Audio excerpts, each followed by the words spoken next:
ন্যায্য অধিকার আদায়ে রাজধানীর কেন্দ্রীয় শহীদ মিনারে শিক্ষক এবং কর্মচারীরা অবস্থান নিয়েছেন। তারা তাদের ৩ দফা দাবি নিয়ে অবস্থান নিয়েছেন। তারা বলছেন যে বাড়ি ভাড়া বৃদ্ধি, চিকিৎসা ভাতা বৃদ্ধি করার দাবিতে তারা এই আন্দোলন করছেন এবং এই আন্দোলনের প্রজ্ঞাপন জারি না হওয়া পর্যন্ত তারা রাজপথে থাকবেন, তাদের আন্দোলন চালিয়ে যাবেন।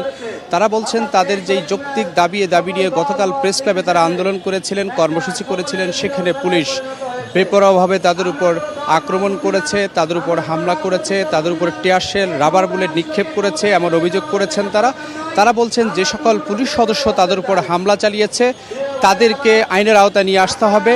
তারা বলছেন কোনো সভ্য দেশে এভাবে শিক্ষকদের উপর পুলিশ হামলা চালাতে পারে না। পুলিশ স্বৈরাচার শেখ হাসিনার আমলেও এই ধরনের হামলা চালায়নি বলে তারা অভিযোগ করছেন। তারা বলছেন তাদের যেই বিক্ষোভ সমাবেশ ঠিক আমার পেছনে দেখা যাচ্ছে, শিক্ষকরা বারবারই দাবি তুলছেন তাদের 3টা দাবি। একটি হচ্ছে প্রজ্ঞাপন জারি করা, আরেকটি হচ্ছে তাদের বাড়ি ভাড়া বৃদ্ধি করা এবং চিকিৎসা ভাতা বৃদ্ধি করা। এই 3টি দাবি যদি পূরণ না হয় তারা রাজপথ ছাড়বেন না, তারা আন্দোলন চালিয়ে যাবেন। এমনকি তারা শিক্ষা উপদেষ্টার পদত্যাগ দাবি করেছেন। তারা বলছেন অন্তর্বর্তীকালীন সরকার চাইলেই শিক্ষকদের এই দাবি মেনে নিতে পারেন। সরকার শিক্ষকদেরকে অবহেলা করছেন বলেই তাদের এই দাবি মেনে নিচ্ছেন না এবং শিক্ষা সচিব সহ এই সংশ্লিষ্ট যারা আছেন তাদের প্রত্যেকেরই পদত্যাগ তারা দাবি করছেন।